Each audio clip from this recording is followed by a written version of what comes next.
भगवान श्री कृष्ण ने महाभारत युद्ध के दौरान गीता के ये उपदेश अपने प्रिय शिष्य अर्जुन को दिए थे। गीता में दिए उपदेश आज भी उतने ही प्रासंगिक हैं और मनुष्य को जीवन जीने की सही राह दिखाते हैं। श्री कृष्ण के उपदेश हमें धर्म के मार्ग पर चलते हुए अच्छे कर्म करने की शिक्षा देते हैं। तो चलिए जानते हैं श्री कृष्ण जी के उपदेश। श्री कृष्ण कहते हैं, कर्म किए जाओ, फल की चिंता मत करो। आत्मा अमर है, इसलिए मरने की चिंता मत करो। इस संसार में कुछ भी अस्थायी नहीं है। नरक के 3 द्वार हैं, काम, क्रोध और लोभ। मौन सबसे अच्छा उत्तर है किसी ऐसे व्यक्ति के लिए जो आपके शब्दों को महत्व नहीं देता। आत्मा का अंतिम लक्ष्य परमात्मा से मिल जाना होता है। धर्म केवल कर्म से होता है। कर्म के बिना धर्म की कोई परिभाषा ही नहीं है। अहंकार करने पर इंसान की प्रतिष्ठा, वंश, वैभव तीनों ही समाप्त हो जाते हैं। मैं सभी प्राणियों के हृदय में स्थित आत्मा हूँ। सत्य कभी नष्ट नहीं हो सकता। अच्छा करने से नहीं डरना चाहिए। समय कभी नहीं रुकता। आज यदि बुरा चल रहा है तो कल अवश्य अच्छा आएगा। आप केवल निस्वार्थ भाव से कर्म कीजिए, केवल वही आपके हाथ में है।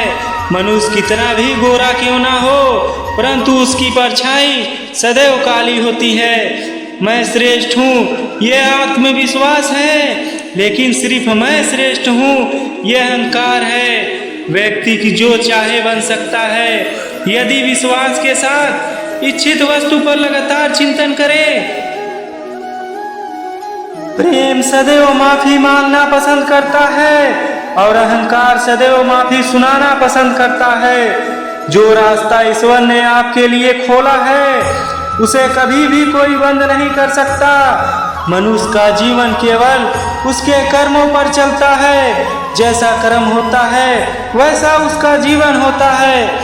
एक बार माफ करके अच्छे बन जाओ, परंतु दोबारा उसी इंसान पर भरोसा करके बेवकूफ कभी ना बनो। मन की गतिविधियों, होश, श्वास और भावनाओं के माध्यम से भगवान की शक्ति सदा तुम्हारे साथ है। जीवन में आधे दुख इस वजह से आते हैं क्योंकि हमने उसने आशाएं रखी जिनसे हमें नहीं रखनी चाहिए थी। मैं ही सृष्टि की रचना करता हूँ, मैं ही इसका पालन पोषण करता हूँ और मैं ही सृष्टि का विनाश करता हूँ। जब संसार में धर्म की हानि होगी, अधर्म की विजय, तब मैं इस पृथ्वी पर अवतार लूंगा। शांति से भी दुखों का अंत हो जाता है और शांत चित्त मनुष्य की बुद्धि सिद्ध ही स्थिर होकर परमात्मा से युक्त हो जाती है। हमारी आस्था की परीक्षा तब होती है जब हम जो चाहें वे ना मिले और फिर भी हमारे दिल में प्रभु के लिए शुक्रिया ही निकलते हैं।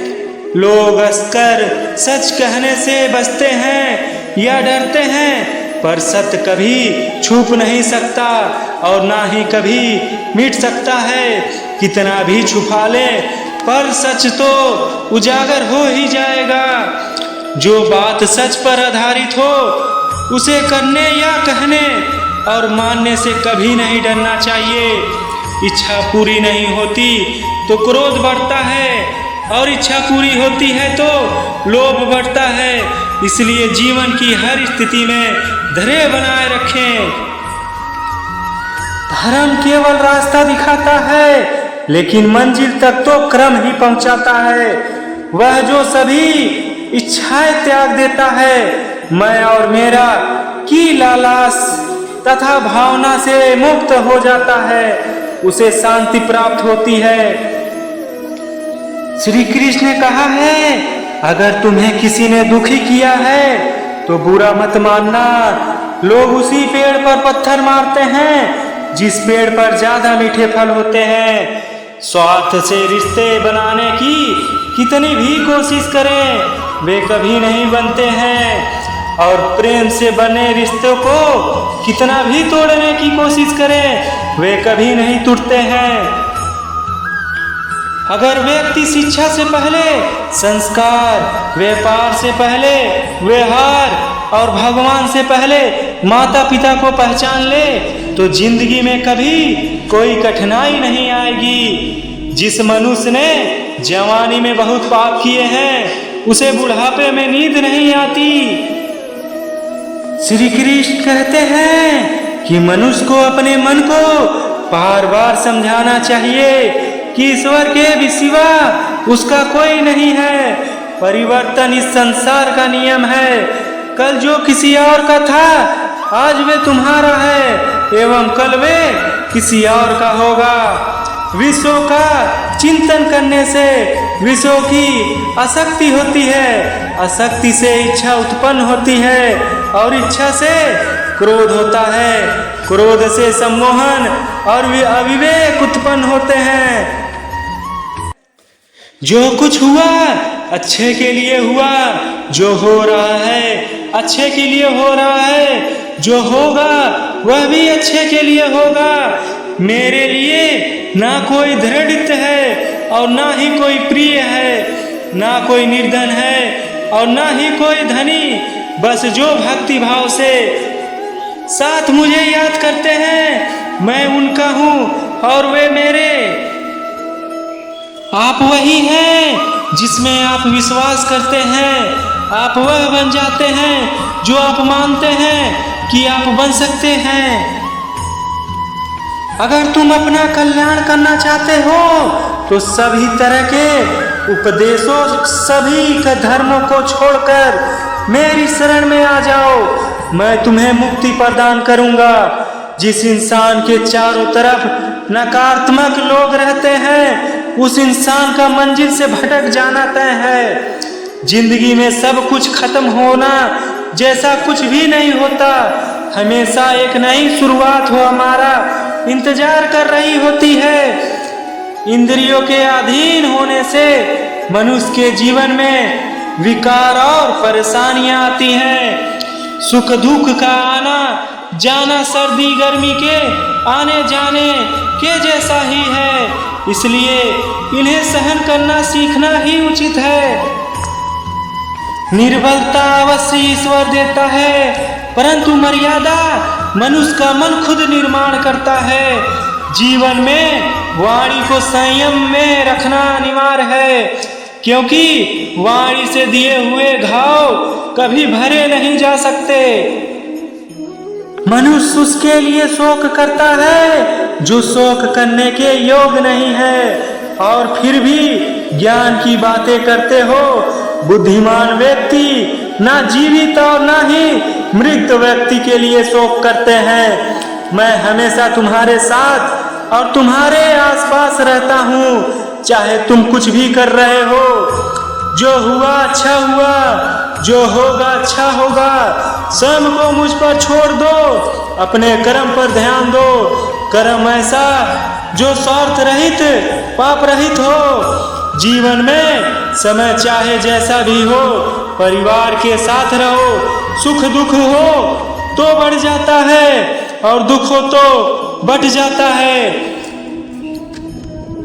मोहग्रस्त होकर अपने कर्तव्य पथ से हट जाना मूर्खता है, क्योंकि इसमें ना तो तुम्हें स्वर्ग की प्राप्ति होगी और ना ही तुम्हारी कीर्ति बढ़ेगी।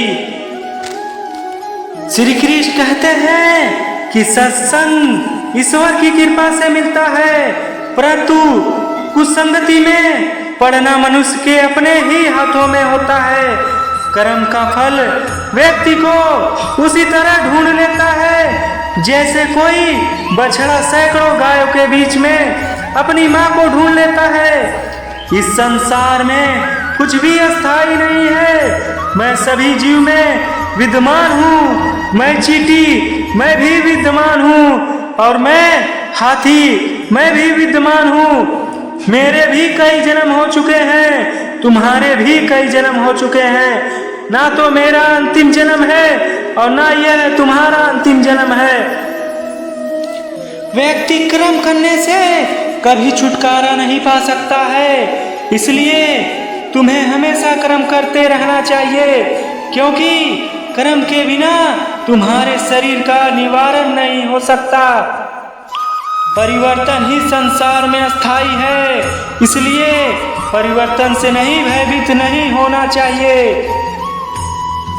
जो लोग दूसरों की सहायता करते हैं, ईश्वर उसकी सहायता करते हैं। जब ये संसार ही अस्थाई नहीं है, तो इस संसार की कोई वस्तु कैसे अस्थाई हो सकती है। आत्मा शरीर को वैसे ही छोड़ देती है जैसे मनुष्य पुराने कपड़े को उतारकर नए कपड़े धारण कर लेता है। मन शरीर का हिस्सा है। सुख दुख का एहसास करना आत्मा का नहीं, शरीर का काम है। मान अपमान, लाभ हानि, गम और खुशी सब मन का खेल है।